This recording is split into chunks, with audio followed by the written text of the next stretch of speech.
Jai Hind everyone, I am Pinky Sivas. Today I am here to explain chapter number 7, 8th standard CBSE. Name of the chapter is Understanding Marginalization. This chapter is from civics and this would be the second and the last part of this chapter. Today I am going to start from page number 87, Minorities and Marginalization. In Unit 1, you read that the Constitution provides safeguard to religious and linguistic minorities as a part of fundamental rights. Unit 1 में हम पढ़ चुके हैं कि जो हमारा संविधान है वो सेफ गार्ड प्रोवाइड करता है जो भी माइनॉरिटी ग्रुप हैं, जो भी भाषा के आधार पर या धर्म के आधार पर जो भी माइनॉरिटी ग्रुप हैं उनके फंडामेंटल राइट को. Why do you think these minorities group have been provided these. अब आप क्यों हमें पता होना चाहिए कि हमारे जो माइनॉरिटी ग्रुप हैं उनको ये सेफ गार्ड हमारे संविधान में क्यों प्रोवाइड किए गए हैं. ये जो टर्म माइनॉरिटी है इसको कॉमनली यूज़ किया जाता है उन कम्युनिटीज़ को लेकर जो संख्या में कम होते हैं in relation to the rest of the population. However it is a concept that goes well beyond the number. लेकिन ये एक ऐसी कंसेप्ट है जो नंबर्स के बियॉन्ड चली जाती है. इसमें बहुत सारे इश्यूज आते हैं पावर को लेकर, जो रिसोर्स हैं उनको एक्सेस को लेकर, सोशल और कल्चरल डायमेंशन, बहुत सारे पहलू इसमें जुड़े हुए हैं. जैसे कि हमने यूनिट 1 में पढ़ा था, हमारा जो संविधान है वो रिकग्नाइज़ करता है कि the culture of majority influence की जो मेजॉरिटी ग्रुप का जो कल्चर है वो बहुत तरीके से हमारे समाज को इन्फ्लुएंस कर सकता है, या फिर गवर्नमेंट जिस तरीके से अपने आप को एक्सप्रेस करती है उन सभी चीज़ों में जो मेजॉरिटी है उनकी हितों को या उनके जो डोमिनेशन है उसको किसी तरीके से एक्सप्रेस कर सकता है. In such cases the size can be disadvantage and lead to marginalisation of the relatively smaller communities. इसमें क्या होगा, जो भी लोग संख्या में ज़्यादा है, सपोज़ उनकी वही पावर में आ जाते हैं, वही गवर्नमेंट में आ जाते हैं, जिस भी आधार पर वो मेजॉरिटी हैं, चाहे वो भाषा के आधार पर हो, चाहे वो धर्म के आधार पर हो, या दूसरे तरीके से वो अगर वो मेजॉरिटी में है और सपोज़ उनके हाथों में ही पावर आ जाती है, obviously they would dominate the community that are smaller in number. The safeguard, इसीलिए जो सेफ गार्ड है वो बहुत ज़्यादा ज़रूरी है ताकि जो माइनॉरिटी कम्युनिटी हैं उनको कल्चरली डोमिनेट होने से बचाया जा सके. और डोमिनेट कौन करेगा, मेजॉरिटी कम्युनिटी उनको डोमिनेट कर सकती है. और उनको दूसरी बात ये है कि कि हमारे संविधान ने क्यों सेफ गार्ड प्रोवाइड किए हैं, वो इसलिए ताकि डिस्क्रिमिनेशन और डिसएडवांटेज ये लोग फेस ना कर सकें. गिवन सर्टेन कंडीशन, बहुत सारी अलग अलग कंडीशन में जो कम्युनिटीज़ हैं जो नंबर में स्मॉल हैं, दे फील इनसिक्योर, उन लोगों को बहुत ज़्यादा इनसिक्योरिटी रहती है उनकी लाइफ को लेकर, उनकी एसेट को लेकर, उनकी वेलबींग को लेकर. ये जो सेंस है इनसिक्योरिटी, इसकी वजह से जो रिलेशन है मेजॉरिटी और माइनॉरिटी कम्युनिटी के, हमेशा उनमें तनाव चलता है. The constitution provide the safe guard, इसलिए भी हमारा संविधान प्रोवाइड करता है ये सेफ गार्ड ताकि हमारे जो देश की कल्चरल डाइवर्सिटी है, जितना भी कल्चरली डाइवर्स है हमारा देश, उसको प्रोटेक्ट किया जा सके. मतलब सबकी अपनी अपनी जो कल्चरल आइडेंटिटी है उसको बरकरार रखा जा सके, और साथ साथ जो हमारे देश के अंदर इक्वलिटी है उसको प्रमोट किया जा सके, जस्टिस को प्रमोट किया जा सके. जैसा कि हम चैप्टर 5 में पढ़ चुके हैं, हमारी जो जुडिशरी है that plays a crucial role in upholding the laws and enforcing fundamental rights. हमारा जो देश का हर एक नागरिक है, ही और she can approach to the court if they believe, अगर उनको ऐसा लगता है कि उनके फंडामेंटल राइट वोलेट हुए हैं.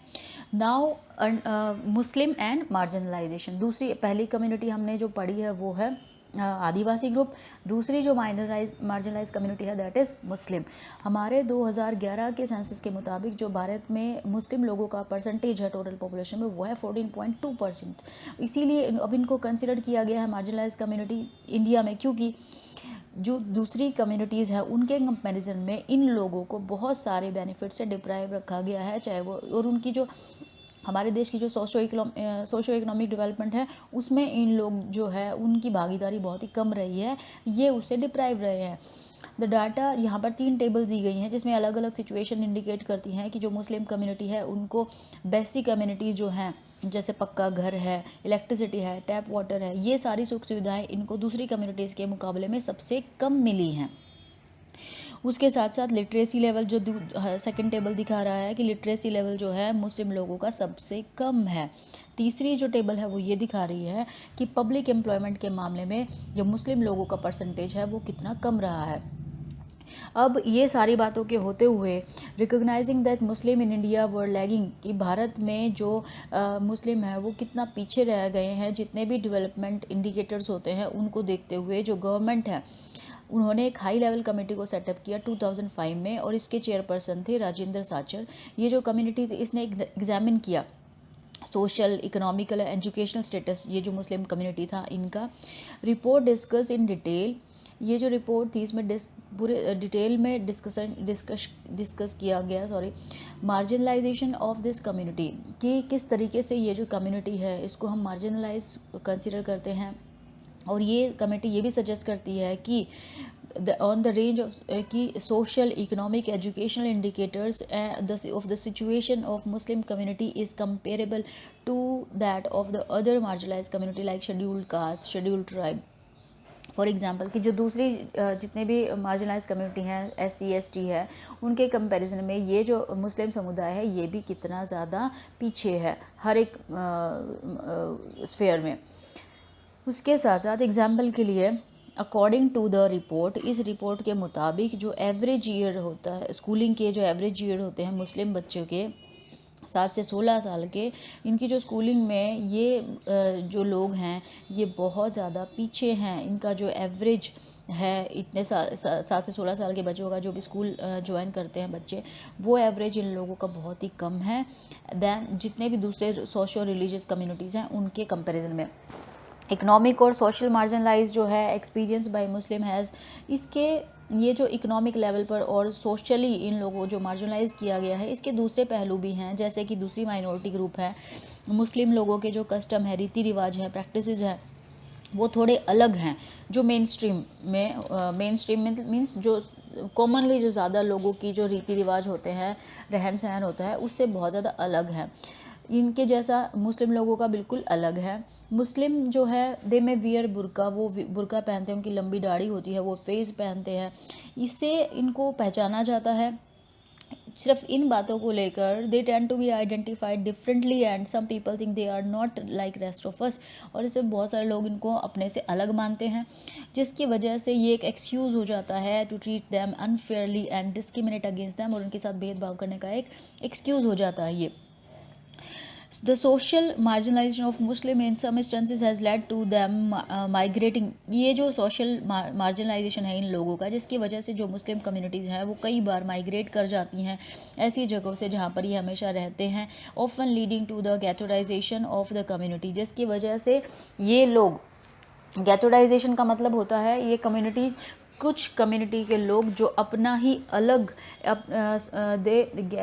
गैथो इज़ एन एरिया और locality that is populated largely by the member of particular community. Ghettoization refers to the process that leads to a situation. This may occur due to various social, cultural and economic reason.